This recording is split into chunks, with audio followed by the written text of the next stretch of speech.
ঠাকুরগাঁও জেলা শাখার আমির জনাব অধ্যাপক বেলাল উদ্দিন, মঞ্চে বসা অন্যতম বিশেষ অতিথি বাংলাদেশ জামাতে ইসলামের অ্যাসিস্ট্যান্ট সেক্রেটারি জেনারেল, রাজশাহী বিশ্ববিদ্যালয়ের সিনেট সদস্য, বাংলাদেশ ইসলামী ছাত্র শিবিরের সাবেক কেন্দ্রীয় সভাপতি জনাব মৌলানা রফিকুল ইসলাম খান, অন্যতম বিশেষ অতিথি বাংলাদেশ জামাতে ইসলামের অ্যাসিস্ট্যান্ট সেক্রেটারি জেনারেল, নির্বাহী পরিষদের সদস্য জনাব মৌলানা আব্দুল হালিম, আঞ্চলিক, জেলা এবং স্থানীয় নেতৃবৃন্দ, বন্ধু সংগঠনের নেতৃবৃন্দ, উপস্থিত সহকর্মী বন্ধুগণ, বিভিন্ন ধর্মের যে সমস্ত ভাই এবং বন্ধুরা এসেছেন, আমার সেই সমস্ত ভাই এবং বন্ধুগণ, সাংবাদিক বন্ধুগণ, আবারও সবার প্রতি সালাম, আসসালামু আলাইকুম ওয়া রাহমাতুল্লাহ। অন্যান্য ধর্মের ভাইদের প্রতি অন্তর্নিগ্নান্য ভালোবাসা এবং শুভেচ্ছা।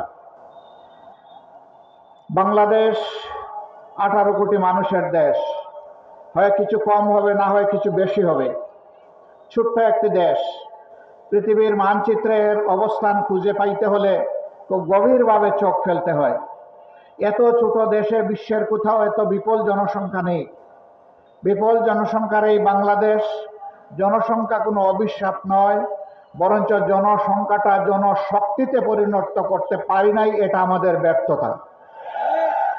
এই 18 কোটি মানুষের হাতকে যদি কর্মীর হাতে আমরা পরিণত করতে পারতাম, প্রাপ্তবয়স্ক সকলের হাতে যদি আমরা কাজ তুলে দিতে পারতাম, এই দেশটার চেহারা বদলে যেত।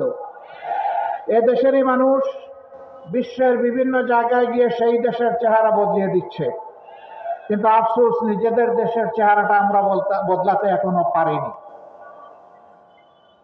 আজকে আমি আল্লাহ তাআলার বিশেষ শুকরিয়া আদায় করছি যে হাজারো নিষ্পেষণ, নির্যাতন, জুলুম, খুন, গুম, ধর্ষণ, লুণ্ঠনের তাণ্ডব চালানোর পর 17.5 বছর পরে বাংলাদেশের মানুষ একটু স্বস্তিতে শ্বাস নিতে পারছে। 15.5 বছর টানা ফ্যাসিবাদী সরকারের বিরুদ্ধে দেশের সকল বিরোধী দল দফায় দফায় আন্দোলন করেছে। এই আন্দোলন করতে গিয়ে অনেক মূল্যবান জীবন ঝরে গিয়েছে। এই আন্দোলন করতে গিয়ে অনেকে পঙ্গু হয়েছেন, আহত হয়েছেন, অনেককে ধরে নিয়ে গায়েব করা হয়েছে। আজ পর্যন্ত তাদের আপনজন জানে না তারা দুনিয়ায় বেঁচে আছে কি নেই। এই আন্দোলন করতে গিয়ে অনেকে চাকরিহারা হয়েছেন, অনেকের ব্যবসা বাণিজ্য ধ্বংস করা হয়েছে, ঘর বাড়ি লুণ্ঠন করা হয়েছে, আগুন দেওয়া হয়েছে, তছনছ করা হয়েছে। আর জামাতে ইসলামীর নেতৃবৃন্দের ঘর বাড়ি বুলডোজার দিয়ে ভেঙে গুঁড়া করে দেওয়া হয়েছে। জামাতে ইসলামীর 1 থেকে 11 জন শীর্ষ নেতাকে খুন করা হয়েছে। বিচারিক আদালতে তামসার আদালত সাজিয়ে সাজানো পাঠানো আদালত আর সাক্ষী দিয়ে তাদের জীবনকে ধ্বংস করা হয়েছে। সম্মানিত ভাইরা, শেষ পর্যন্ত কোরআনের পাখি খ্যাত সারা দুনিয়ার মানুষ তাদের কলিজায়, যার জন্য আলাদা একটা জায়গা ছিল, আল্লামা দিলওয়ার হোসেন সাঈদীকেও জেলের ভিতরে মৃত্যুর দিকে তারা ঠেলে দিল। তার একটা জানাজা ঢাকায় হবে, তা বরদাস্ত করতে পারলো না। শেষ পর্যন্ত তাকে জোর করে পিরোজপুরে পাঠিয়ে দেওয়া হলো।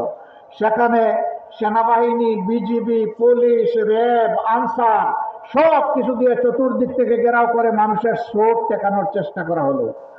তুমুল বর্ষণমুখর দিনে মানুষের স্রোত কেউ ঠেকাইতে পারেনি। সেখানে লক্ষ মানুষ বৃষ্টির পানির সাথে নিজেদের চোখের পানি দিয়ে তাদের প্রিয় মানুষকে দুনিয়া থেকে বিদায় দিয়েছে। জানাজায় শরীক হয়েছে, তার জন্য কেঁদেছে, আল্লাহর দরবারে মাগফিরাতের দোয়া করেছে, তার মর্যাদা বৃদ্ধির দোয়া করেছে, আল্লাহ যেন তাকে শহীদ হিসাবে কবুল করেন সেই দোয়া করেছে। এই শীর্ষ 11 জন নেতা, তাদের সহকর্মী বৃন্দ এবং অন্যায়ভাবে যাদেরকে এই দেশে হত্যা করা হয়েছে, যারা ঈমান নিয়ে বিদায় নিয়েছেন, আল্লাহর দরবারে দোয়া করি আল্লাহ তাদের সকলকে শহীদ হিসাবে কবুল করুন। বিশেষ করে 24-এর এই আন্দোলন, যা 1 জুলাই থেকে শুরু হয়ে 36 জুলাই এসে শেষ হয়েছে, এই আন্দোলনে যারা বুক পেতে দিয়েছিল, বুক পেতে দিয়ে বলেছিল, বুকের ভিতরে তুমুল ঝড়, বুক পেতেছি গুলি কর, বুক পেতে দাঁড়িয়েছিল, খোলা অস্ত্রের মুখে, গুলির মুখে, সংকোচ করেনি জীবন দিতে। একজন মন্ত্রীকে এক পুলিশ অফিসার তখন বলেছিলেন, স্যার একটা মারি একটাই পড়ে, এরপরে 4 জন দাঁড়িয়ে যায়, 10 জন দাঁড়িয়ে যায়। এটা সেই দেশ। আলহামদুলিল্লাহ, আমরা গর্বিত। আল্লাহ তাআলা আমাদের বুকে কুলে উদরে মায়েদের পেটে এই ধরনের বীরের জন্ম দিয়েছেন বাংলাদেশে। আলহামদুলিল্লাহ, আমরা আমাদের এই বীর সন্তানদের জন্য গর্বিত। আমাদের অন্তরে তাদের ভালোবাসার একটা বিছানা তৈরি হয়ে গিয়েছে। আমরা তাদেরকে শ্রদ্ধা করি। জাতিকে জালিমের অক্টোপাস থেকে মুক্ত করার জন্য তারা যে উদ্যোগ জীবন বাজি রেখে নিয়েছিল, তার জন্য আমরা তাদের কাছে কৃতজ্ঞ। আমরা দোয়া করি আমাদের এই সন্তানদের মতো আরো সন্তানরা যেন ভবিষ্যতে এই দেশের জন্য দাঁড়িয়ে যায়। প্রিয় দেশবাসী, এই দেশটা বিভিন্ন ধর্ম বর্ণের মানুষের। যুগ যুগ ধরে আমরা এখানে শান্তিপূর্ণভাবে সহাবস্থান করে আসছি। কিন্তু যে দলটি জাতিকে বিভিন্ন অংশে ভাগ বিভক্ত করে রেখেছিল, সংখ্যাগুরু সংখ্যালঘু বলে, তারা ফায়দা লুটেছে। আর তারাই যদি সংখ্যা লঘু বলে কিছু থাকে, তাদের সর্বনাশ এই দলটিই করেছে। তাকে জায়গা জমি দখল করা অবৈধভাবে, ইজ্জতের উপরে হাত দেওয়া, সম্পদ লুণ্ঠন করা এবং কাউকে কাউকে তাদের ঘর বাড়ি থেকে তাড়িয়ে দেওয়া, হায়নার মতো এই কাজগুলো তারাই করেছে। তারা নিজেরা করে এর দোষ ফেলেছে ইসলামপন্থীদের উপর। যারা আল্লাহর বান্দা, যারা আল্লাহর উপর ঈমান রাখে, তারা কখনো কোনো মানুষের ক্ষতি করতে পারে না, কোনো মানুষের প্রতি হিংসা পোষণ করে না, কোনো মানুষের জীবন নিয়ে তামসা করে না, কোনো মানুষের ইজ্জতের উপরে হাত দেয় না, কোনো মানুষের ইজ্জত তাদের সম্পদকে নিজের সম্পদ মনে করে না। আমরা দাবি জানিয়েছিলাম, জাতিসংঘের হিউম্যান রাইটস কমিশনকে আমি একটা চিঠি দিয়েছিলাম 13 সালে,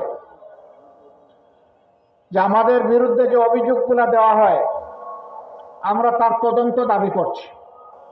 এই তদন্ত করবে জাতিসংঘ, আমরা সর্বাত্মক সহযোগিতা করব। আমরা চাই 72-এর 10 জানুয়ারি থেকে শুরু করে 24-এর, এখন নতুন করে আবার বলছি, 24-এর 5 আগস্ট পর্যন্ত, এমনকি আজকের দিন পর্যন্ত বাংলাদেশে এরকম যতগুলো অঘটন ঘটেছে তার সুষ্ঠু তদন্ত হোক, তার শ্বেতপত্র জাতির সামনে প্রকাশ করা হোক। সেই শ্বেতপত্রে আমি ব্যক্তিটি যদি কালো বলে চিহ্নিত হই, দুষ্কৃতিকারী বলে চিহ্নিত হই, আমাকেও যেন ক্ষমা করা না হয়। আমরা দেখতে চাই এরা কারা, কারাই জাতির সর্বনাশ করে, সংখ্যাগুরু এবং সংখ্যালঘুর মারামারি লাগিয়ে দিয়ে। সম্মানিত ভাইয়েরা, এবারকার এই পরিবর্তন বিপ্লব গণ অভ্যুত্থানের পরে 4 দিন বাংলাদেশে কোনো সরকার ছিল না, পুলিশ ফাংশন করে নাই, বিজিবি ঘর থেকে বের হয় নাই, আর্মিরা শুধুমাত্র গাড়ির উপরে তারা মহড়া দিয়েছে। কিন্তু আল্লাহ শুকরিয়া, বাংলাদেশে এই 4 দিন বড় কোনো অঘটন ঘটে নাই। কারণ এই দেশের মানুষ দেশকে ভালোবাসে, মানুষকে ভালোবাসে। এই জন্য এই দেশের প্রত্যেকটা মানুষ ছিল এই 4 দিন সরকার। তারা সরকারের দায়িত্ব সবাই পালন করেছে যার যার জায়গা থেকে। জামাতে ইসলামী, অন্যান্য ইসলামী দল, মাদ্রাসার ছাত্র, অন্যান্য দেশপ্রেমিক দল সেই 4 দিন সমস্ত মন্দির, মঠ, প্যাগোডা, চার্চ সবগুলো পাহারা দিয়েছে, যাতে কোনো জায়গায় কোনো অঘটন না ঘটে। এরপরে দুর্গাপূজা যখন আসলো, একটি গোষ্ঠী বাংলাদেশকে অস্থির করার চেষ্টা করলো। আমরা আমাদের হিন্দু ধর্মের ভাইদেরকে আশ্বস্ত করে বললাম, পূজা আপনারা নির্বিঘ্নে করবেন, আপনাদের পাশে থেকে আমরা পাহারাদারি করব। তারা তাদের পূজা করেছেন, আমরা নিরাপত্তা যতটুকু পারি তাদের পাশে থেকে করেছি। আবার যে জায়গাটায় তারা প্রয়োজন মনে করেন নাই ওখানে আমরা যাই নাই, যেখানে তারা প্রয়োজন মনে করেছেন আমরা সেখানে গিয়েছি, প্রশাসনকে সহযোগিতা করেছি। তবে আমরা চাই না নির্দিষ্ট কোনো ধর্মাবলম্বীদের তার একটা উৎসব আসবে, একটা অনুষ্ঠান আসবে, সেই উপলক্ষে তাদেরকে পাহারা দিতে হবে, এটা আমরা চাই না। যদি বাংলাদেশে মসজিদ পাহারা দেওয়ার দরকার না হয়, মন্দিরও পাহারা দেওয়ার দরকার হবে না। আমরা সেই সামাজিক নিরাপত্তা বলয় দেখতে চাই। আমার সম্মানিত ভাইয়েরা, মুক্তিযুদ্ধের পক্ষের বিপক্ষের অনেক আওয়াজ, গুঞ্জরণ, অনেক বিভক্তির কথা, অনেক বিষ ছড়ানো কথা আমরা শুনেছি। আমি প্রশ্ন করতে চাই, যারা এই চেতনার কথা বলেন, সর্বশেষ ঘটনা এবারকার মহান বিজয় দিবসে ভারতের প্রধানমন্ত্রী এইটাকে ভারতের বিজয় দিবস দাবি করে টুইট করেছেন এবং তিনি তার দেশের সৈনিকদেরকে, দেশবাসীকে তিনি অভিনন্দন জানিয়েছেন। একটা শব্দ তিনি বাংলাদেশ নামে উচ্চারণ করেননি। আপনাদের চেতনা কোথায় ছিল? এই বিজয় কি বাংলাদেশের না ভারতের? আপনারা বলুন, এই বিজয় বাংলাদেশের না ভারতের? বাংলাদেশের যদি বিজয় হয়ে থাকে আর ভারতের প্রধানমন্ত্রী যদি এই বিজয় তাদের বলে দাবি করে, আপনারা চুপ কেন? আপনাদের চেতনা কোথায় যায় তখন? সীমান্তে যখন ফেলানির লাশ ঝুলে থাকে, আপনাদের চেতনা তখন কোথায় থাকে? দিনের পর দিন যখন নিরীহ মানুষকে বর্ডারে হত্যা করা হয়, তখন আপনাদের মুখ দিয়ে আওয়াজ বের হয় না। বরঞ্চ আপনাদের একসময় পররাষ্ট্রমন্ত্রী বলেছিল, সীমান্তে যারা বাংলাদেশি মারা যায় তারা দুষ্কৃতিকারী। লজ্জা, জাতীয় লজ্জা। আপনারা এই দেশের মন্ত্রী হয়ে ভিন্ন দেশের গান গান, কারণ আপনাদের মাথা অন্য জায়গায় আপনারা বন্ধক রেখেছেন।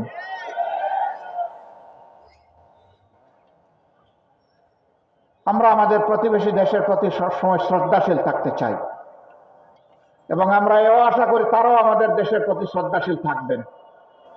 আমরা চাই আমাদের প্রতিবেশীরা শান্তিতে থাকুন, আবার আমরা চাই তারাই যেন আমাদের অশান্তির কারণ না হন। কিন্তু মাঝে মধ্যেই তারা বাউন্ডারি ক্রস করেন। বাংলাদেশের মসনদে কে বসবে, কে কার সাথে জোট বাঁধবে, কে সরকার গঠন করবে, তারা বাংলাদেশে এসে তরকারিতে লবণ দেন। আমরা আগামীতে আমাদের তরকারিতে আর কাউকে লবণ দিতে দেখতে চাই না। আমাদের তরকারি আমরা পাকাবো। বাংলাদেশের মানুষ ঠিক করবে এখানে কে ক্ষমতায় আসবে আর কে ক্ষমতায় আসবে না। সম্মানিত ভাইয়েরা, তিনটা নির্বাচন গেল, তাদের কার্যকালে, তাদের মেয়াদকালে গায়ের জোরে যেভাবেই হোক ক্ষমতায় ছিল, সেই সময়টা এদেশের আপামর জনগণ ভোট দিতে পারেনি। বিশেষ করে এখন যাদের বয়স 26 বছর হয়েছে, তারা তিনটি নির্বাচনে একটা ভোট দেওয়ারও সুযোগ পায়নি। কেন? যুব সমাজকে বাদ দিয়ে আমার দেশ চলবে? এদেশের উন্নয়ন অগ্রগতি হবে? কখনো না। শেষ পর্যন্ত যুব সমাজের সমস্ত অধিকারও কেড়ে নেওয়া হলো। ছাত্রদের হাতে সার্টিফিকেট ধরিয়ে দেওয়া হয়, কিন্তু চাকরি এবং কাজ তাদের কপালে জুটে না। কোটার চক্রান্তে বন্দি করে তাদের কপাল কিসমত হাইজ্যাক করে নিয়ে যাওয়া হলো। তারা এর জন্য রাস্তায় নামলো অধিকার আদায়ের জন্য। ছোট্ট একটি দাবি, সেই দাবিটাকে পুরোনা কায়দায় হেলমেট এবং মুগর দিয়ে দমন করার চেষ্টা করা হলো। গুলি চালানো হলো, শেষ দিন পর্যন্ত মানুষের বুকে গুলি চালানো হলো। কম বেশি 2000-এর মতো বুকের দন কেড়ে নেওয়া হলো। আমরা আল্লাহর দরবারে দোয়া করি, আল্লাহ তাদেরকে শহীদ হিসেবে কবুল করুন। তাদের পরিবারকে আল্লাহ তাআলা সবর এখতিয়ার করার তৌফিক দান করুন। 34,000 ছেলে মেয়েকে কঠিন ভাবে আক্রমণ করে, আহত করে, তাদেরকে পঙ্গু করে দেওয়া হয়েছে। 500-র অধিক দুই চোখে দেখে না, 750-র অধিক এক চোখ হারিয়েছে। এই 500-র বাইরে এরা কত হাজার পা হারিয়েছে, হাত হারিয়েছে, আল্লাহ ভালো জানেন। সেই হিসাব আমরা এখনো করতে পারিনি। নির্মম ভাবে তাদের উপর আক্রোশ মেটানো হয়েছে। তারা তো ক্ষমতার প্রতিদ্বন্দ্বী হয়ে রাস্তায় নামেনি, তারা একটা অধিকার চেয়েছে। কিন্তু শেষ পর্যন্ত আল্লাহর ইচ্ছা, তাদের একটি অধিকারের সাথে জনগণের সমস্ত অধিকারের জন্য তারা লড়াই শুরু করলো এবং সেই লড়াইয়ে আল্লাহ তাআলার সাহায্য নেমে আসলো। আল্লাহ তাআলা বাংলাদেশের জনগণকে উপহার দিলেন শান্তি এবং স্বাধীনতা, যার কারণে আজকে আমরা কথা বলতে পারছি। এইরকম ময়দানে গত 15.5 বছর আপনারা কোনো দলকে দেখেছেন? আওয়ামী লীগও নামে নাই। আওয়ামী লীগও নামে নাই। কেন নামে নাই জানেন? একা খালি মাঠে তো আর খেলা চলে না, সেই মাঠে আর কোনো প্লেয়ার নাই, তারাই একা।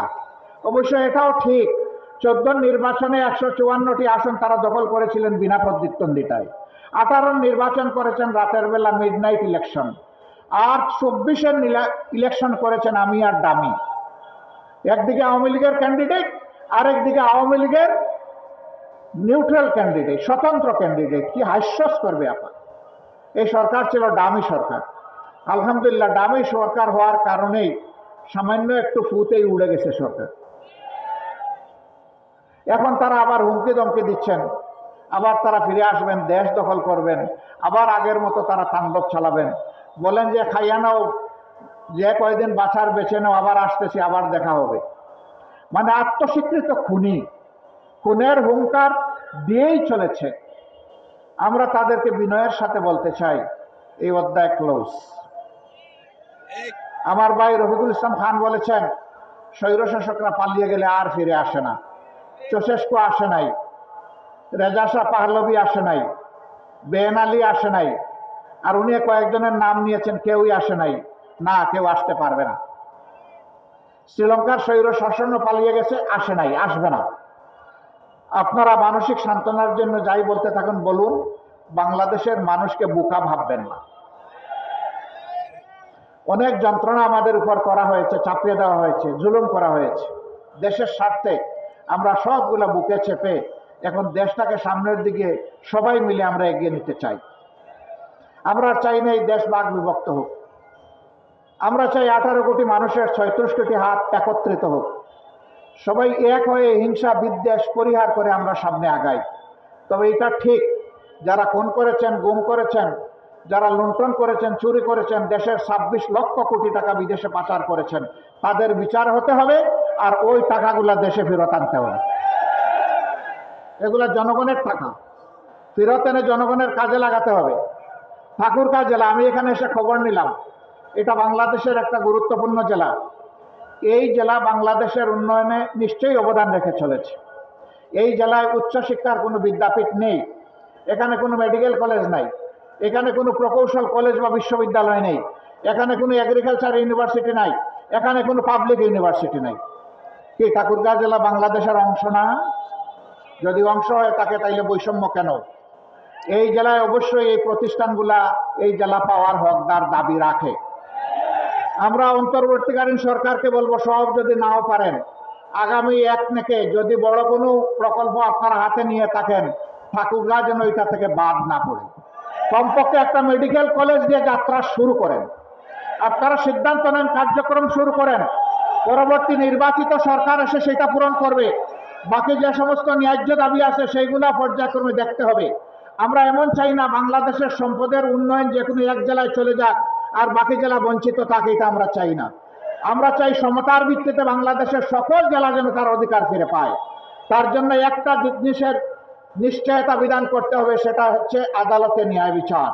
যদি ন্যায় বিচার কায়েম হয়, অধিকার কাউকে চাইতে হবে না, এটা রাষ্ট্রের দায়িত্ব যার অধিকার তার ঘরে পৌঁছে দেওয়া।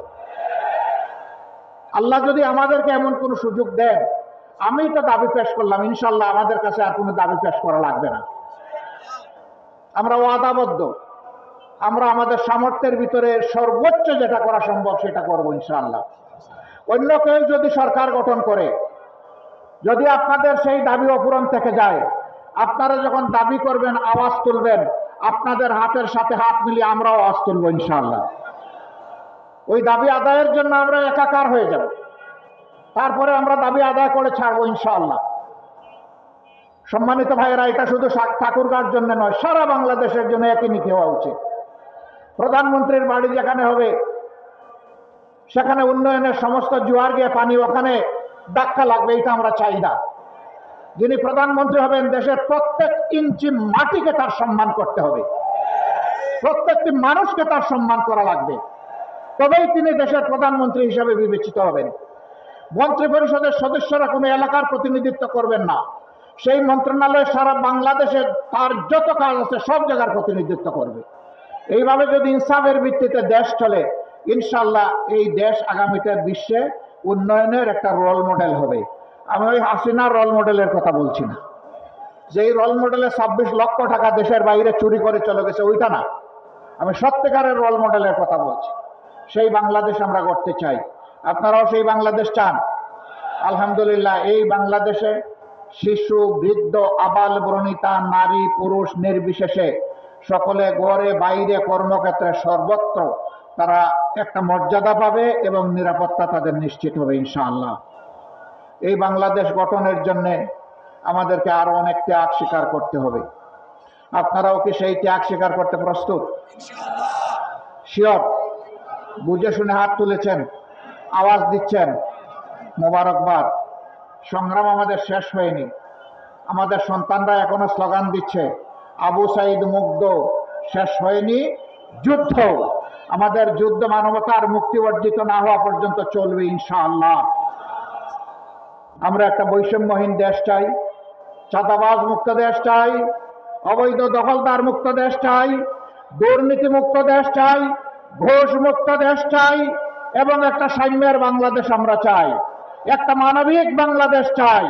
সেই মানবিক বাংলাদেশের জন্য আমরা ইনশাআল্লাহ কাঁধে কাঁধ মিলিয়ে, হাতে হাত মিলিয়ে আমরা সামনের দিকে এগিয়ে যাব। আল্লাহ আমাদেরকে কবুল করুন। আমরা বাংলাদেশ জামাতে ইসলামী আপনাদের কাছে বিশেষ অনুরোধ রাখতে চাই, আমাদেরকে যদি জনগণের কল্যাণে কাজ করতে দেখেন, দেশের কল্যাণে কাজ করতে দেখেন, দিনের কল্যাণে কাজ করতে দেখেন, আমরা যেন আপনাদের একটু ভালোবাসা পাই, আমরা যেন আপনাদের একটু দোয়া পাই, আপনাদের একটু সহযোগিতা পাই, ন্যায়সঙ্গত কাজে আপনাদেরকে যেন পাশে পাই, আপনাদেরকে যেন সাথে পাই। যদি কোনো অন্যায় করতে দেখেন, আপনাদের পক্ষ থেকে যেন প্রতিবাদের আওয়াজ উঠে, আপনারা যেন আমাদের সমালোচনা করেন, আপনারা যেন আমাদেরকে টান দিয়ে সোজা করে দেন। যদি আপনাদের এই গঠনমূলক সমালোচনা আর যদি দোয়া ভালোবাসা আমাদের সাথে থাকে, আমরা অঙ্গীকারবদ্ধ আল্লাহ তাআলার হুকুম হলে, জনগণের ভালোবাসা এবং সমর্থন পেলে আমরা একটি সাম্যের বাংলাদেশ উপহার দেব ইনশাআল্লাহ। আল্লাহ রাব্বুল আলামিন আপনারা যে কষ্ট করে এসেছেন এর জন্য তার উত্তম জাযা দান করুন। এই ঠাকুরগাঁর ন্যায়সঙ্গত দাবিগুলো আদায়ে আমরা যেন ঐক্যবদ্ধভাবে সবাই কাজ করতে পারি, সেই তৌফিক দান করুন।